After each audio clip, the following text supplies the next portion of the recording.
आपको पता है कि इस समाज में लोग पैर क्यों छूते हैं, शादी क्यों करते हैं, या ऐसी कोई भी वैल्यू जो समाज में एग्जिस्ट करती है उसे फॉलो क्यों करते हैं।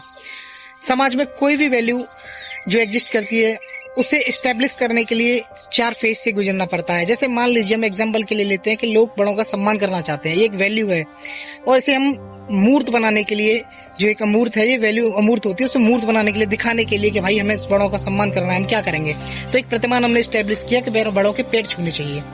अब इसी से लोग अंदर, प्रतिमान का मतलब होता है नॉर्म, यानी कि लोग आपसे अपेक्षा करने लगते हैं कि ये मेरे पैर छुएगा तो आपको लोग अच्छा समझेंगे, क्योंकि ये एक प्रतिमान है, ये दिखाता है कि आप उसका सम्मान करते हो।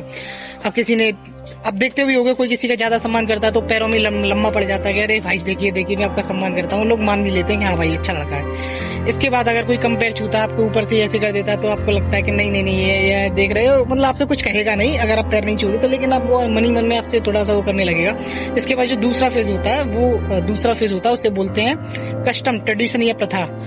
वो एक ऐसी चीज है, अगर आप, ये थोड़ा सा डीप रूटेड होता है इंसानों के दिमाग में, सोसाइटी में थोड़ा ज्यादा नॉर्म की अपेक्षा थोड़ा ज्यादा डीप रूटेड होता है। अगर आप इसे फॉलो नहीं करोगे तो लोग थोड़ा सा आपसे वैर का भाव रखने लगेंगे, अच्छा बेटा ऐसे ऐसे, मतलब थोड़ा सा आपको नीच भावना से देखने लगेंगे।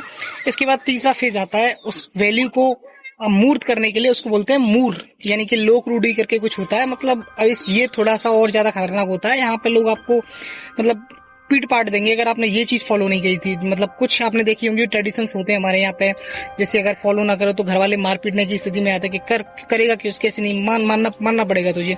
और इसके बाद एक लास्ट फेज आता है किसी भी वैल्यू को स्टेब्लिश करने के लिए, वो होता है इंस्टीट्यूशन। जैसे शादी ये समझ लीजिए कि हर इंसान मानता है कि शादी करनी ही चाहिए। अगर आपने शादी नहीं करी तो समाज इस तरीके से आपसे खफा हो जाएगा कि आपको बुरा सोचने लगेगा, अरे ये तो ऐसा है, ये तो वैसा है, बहिष्कार कर देगा आपका, ये तो रंडवा है, बंडवा है, कुछ भी बोलेगा, लड़की की तो जिंदगी हराम कर देते हैं। तो ये नॉर्म्स होती है हमारी लाइफ में, ये वैल्यूज को, ये समझ लो वैल्यूज को इंस्टीट्यूशनलाइज करने के लिए इन 4 फेजेस से गुजरना पड़ता है, तब जाके कोई वैल्यू डीप रूटेड होती है हमारे दिमाग में और सोसाइटी के दिमाग में। इस तरीके से सिस्टम काम करता है। तो ठीक है, आपको जानकारी कैसी लगी बताइएगा कमेंट्स करके, और मुझे ऐसी वीडियोस देखने के लिए फॉलो सब्सक्राइब करिए यार।